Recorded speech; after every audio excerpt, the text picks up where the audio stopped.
This is seemingly becoming a very regular segment on the, well, I guess, channel, okay? I'm just gonna say on the show, but that doesn't make any fucking sense. But yeah, really bad public schools or just really bad school instructors, okay? And we got school board members, we got professors, we've got librarians, and all this fucking weird shit. And again, I don't have a horse in this race. I just want to see kids who are going to school be taught things, okay? And before all of this insanity, before all the critical race theory and all that kind of dumb shit that has been perpetuating different schools, I've wanted, better schooling for a long time, because I've learned more being outside of the public school or even just, college itself. I've learned more about learning on my own than I did ever within, like, the rubric of schooling. You know what I mean? We got three stories here. So first and foremost, Fort Worth School Board Racial Equity Committee member doxed parents who sued over mask mandate. That literally has every buzzword in one fucking headline. So let's take a look. A member of the Racial Equity Committee in Texas's Fort Worth School District published addresses and phone numbers of parents who sued to stop mask mandate. Okay, saying, "Internet, do your thing," according to Fox News. Noma Garcia Lopez, who serves as the co-chair of the Racial Equity Committee, allegedly post personal information of parents online, with Carrie Reimeyer saying she doxed us. She said, "Internet, do your thing. I got 17 voicemails at my work from one person." See, okay, that could also be a sign of really good things. Okay, let me explain myself. You get one psychopath out there, okay? Like, this is a big issue, okay? Because it just takes a couple of these people on the school boards to infiltrate it and then just to push their fucking weirdo agenda. But their actual reach out there into public, like, their policies and their ideas aren't that popular for mass consumption. So it's 17 voicemail from one lonely, loveless pre-diabetic, okay? Like, that's, I guess, kind of a silver lining, maybe. Ray Meyer said Garcia Lopez left a profane voicemail. Oh, okay, so was it from her, all from her? According to Reimeyer, she and other parents were doxxed due to their opposition of critical race theory and the active lawsuits against the school district over mask mandate policy. Remember, this is Fort Worth, Texas, okay? So they have a ban on mask mandates being in place. So I guess this fucking weirdo wants to be putting mask mandates in place for schools instead of just leaving it to the discretion of the children and the parents themselves. Okay, because clearly she knows better, I guess. One of which a court granted a preliminary injunction, but which the school district has appealed twice to higher courts. After the injunction was granted, Garcia Lopez posted aggressively on Twitter, because that's where all of these people are. "It's astounding what the white privilege power from Tanglewood, oh my god, has versus a whole diverse community that cares for the well-being of others. See how good and noble and honest we are as opposed to these evil white people." Again, you got one person to fucking voicemail 17 times, you weirdo. Maybe you're the bad person in this situation. I don't know. It's time to look in the mirror.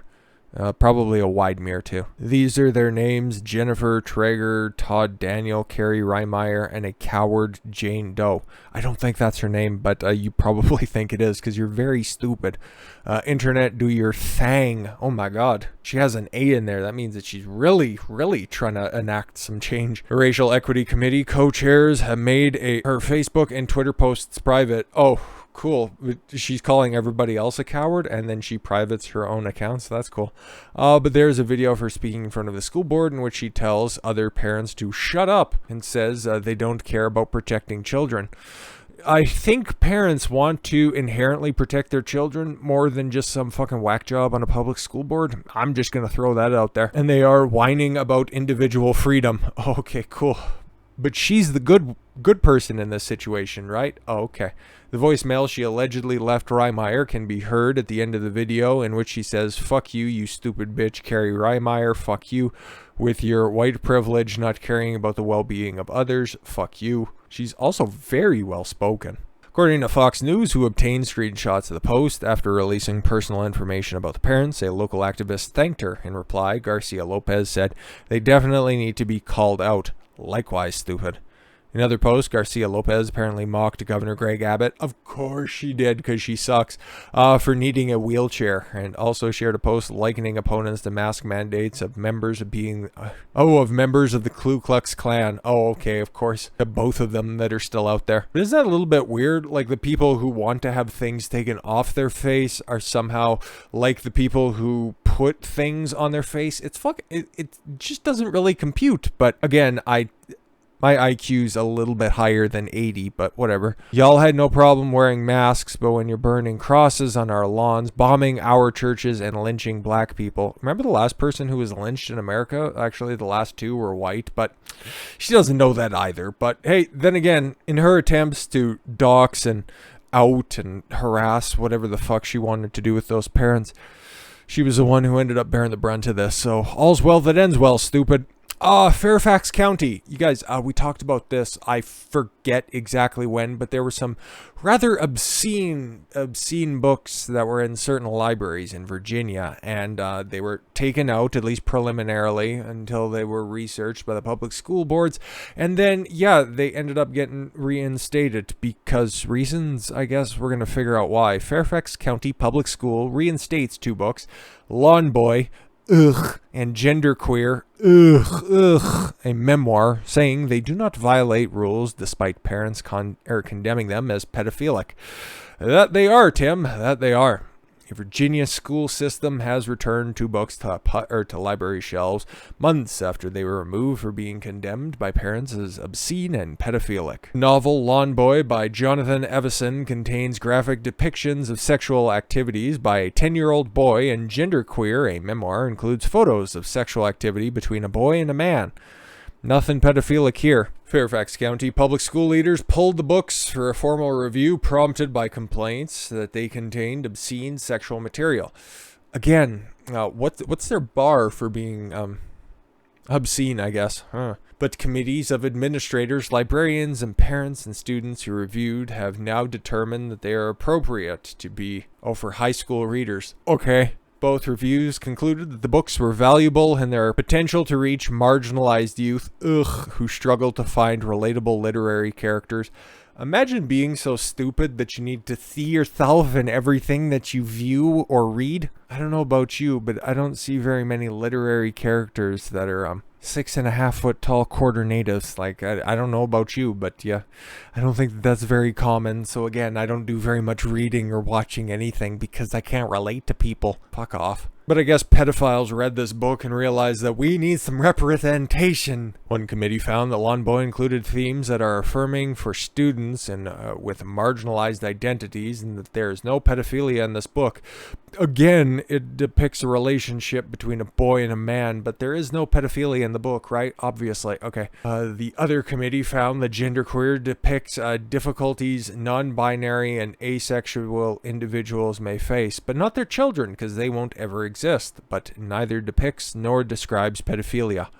Okay. Noel Klamenko, FCPS Assistant Superintendent, said in a response, I am satisfied that the books we're selecting according to the FCPS regulations and are appropriate to include in libraries that serve high school students. Both books have value beyond their pages for students who may struggle to find relatable stories. Sure. Like, that's her right there. Don't you agree with everything that would come out of that lady's mouth? I'm really sorry for what your drunk uncle did to you. Anyways, so we're going to end on like a really positive note, and it's something that I didn't realize at the time that I made the video would cause such a blowback from really smooth-brained motherfuckers out there. But there was that pedo-apologizing teacher from Old Dominion, or I guess she was an assistant professor. And I can say was now because she's resigned, okay? If you simp for pedophiles, if you try to make them a little bit more palatable for social consumption, against the wall. I'm going to need you up against the wall. There's no crossing that Rubicon. Let's just default dance as we end the day. College professor in Virginia has announced plans to resign after defending pedophiles. Based description, not this fucking weirdo. Allyn Walker, a professor at Old Dominion University, but she's non-binary, or I guess that's non-binary? I don't know, don't really care either.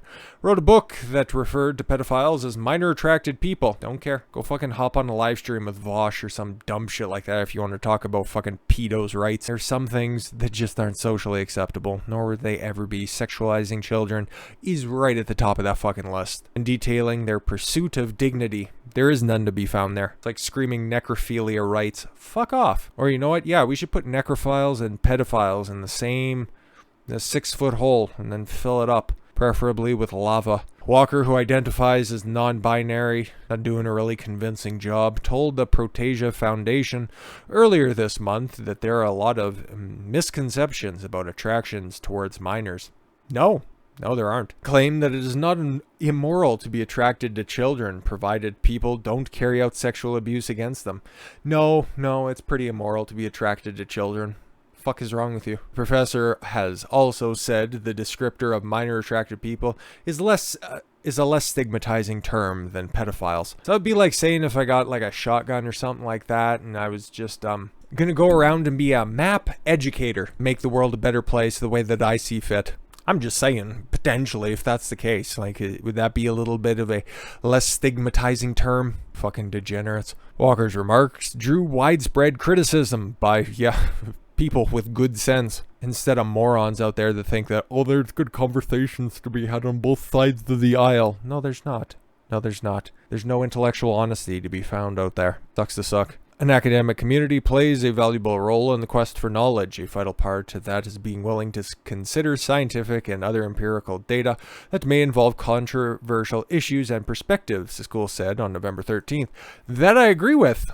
I just don't see any scientific or empirical data to justify pedophilia in any form or fashion. Nope. Ain't gonna happen. Following the increased pressure to act, though, the university put the professor on leave last week. In a new statement from November 24th, Walker decided to resign from and the professor's contract runs out in May 2022. Oh, okay, they weren't even tenured. Okay, it was an assistant professor anyways, at least the best that I can remember. So who knows, maybe this was just like a last-ditch effort to try to get tenure anyways, and then your contract would have ran out anyways, so you're just trying to get to the headlines by doing this? Possible. We have concluded that the outcome is the best way to move forward, Hemphill said. Who's Hemphill? Brian Hemphill, ODU, Old Dominion University president, I suppose. We hope today's actions helps bring closure to our monarch family, be the name of the athletic department. As we move forward, I encourage all members of the monarch family to continue our efforts towards healing and civil discourse. Yes, little assholes. Walker said in a statement released by the school that the work on pedophiles is aimed at preventing child sexual abuse and alleges it was twisted by outside parties. No, you were trying to destigmatize the term pedophile and make it minor attracted persons. Ain't gonna let that slip by, stupid. The research was mischaracterized by some in the media and online. I'll cry into your Care Bear, you fruit. Partly on the basis of my trans identity. No, you just have... I don't give a fuck what you identify as. Identify as a pylon and then sit on it. Your fucking ideas suck. Stop trying to hide behind them. As a result, multiple threats were made against... Oh my god, of course. Show them. Show your credible death threats. And campus community generally. Oh my god. Students had told media outlets that they were shocked by what was described as sympathizing with pedophiles. Yep. I'm baffled and disappointed that an individual who's with those beliefs would even be allowed to have a job on our campus where children interact frequently. Well, to be fair, children aren't really interacting on a university campus, but again, pedophiles get the wall. That will always be my stance. But with that said, guys, thank you all very much for the gift of your time. I've been Don Consuelo. I want you to follow your gut and get after it. Take care, everyone.